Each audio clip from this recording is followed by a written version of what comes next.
Welcome, fellow Tarnished, to Dark Fantasy Games, a channel dedicated to Elden Ring and the dark fantasy genre. In this video I'm going to be sharing a few tips with you on how I defeated General Radahn, so if you're finding this boss difficult then this video might help. Now half the battle for me was actually making it to General Radahn, and on my first few tries I kept dying because he was shooting me with these very powerful magic arrows. But if you're quick enough you can actually make it to these piles of swords sticking up out the ground, which will act as a form of shield, stopping you from getting hit by his arrows. You can pretty much navigate between these while summoning in the NPCs, which are going to come in handy later on. On his next attack he's going to fire these arrows up into the air that come down in a long stream, something that had killed me previously. However, I found by using Torrent we can outrun a lot of these arrows.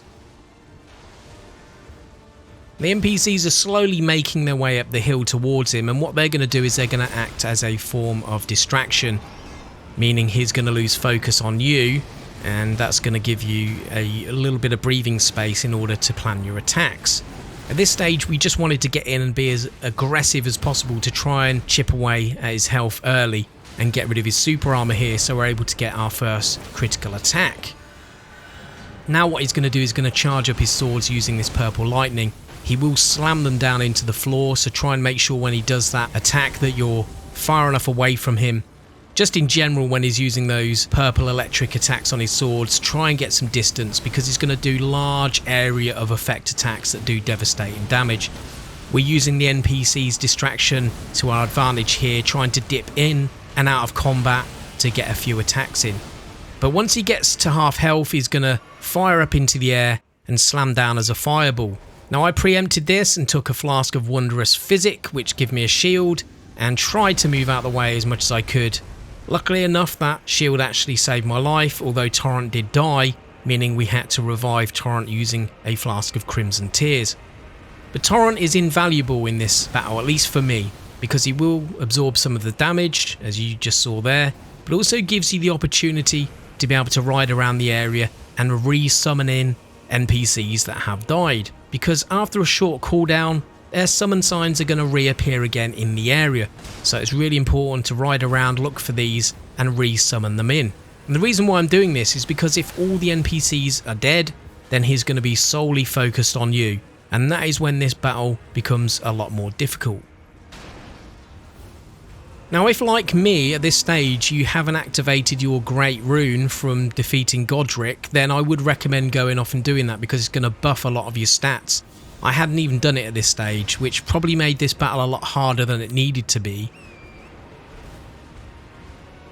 But now he's using these purple meteorites and this huge shockwave that he's doing here. Now you can usually outrun a lot of those meteorites as you saw there, and then getting in close to him to be able to get some heavy attacks in from underneath his legs. Now I did get hit by a couple of attacks here and also got hit while trying to heal.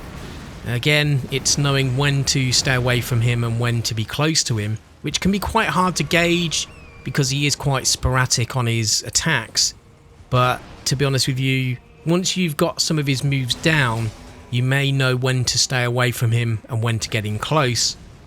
I was just dipping in and out as much as I could when he was mainly focused on the majority of the NPCs.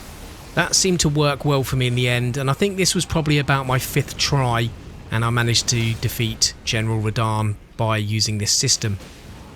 So hopefully you've taken a few tips from this video, and if you have, don't forget to like, comment and subscribe. Watch this space for more Elden Ring. And before I go, I'd just like to say, may you be blessed with a curseless journey.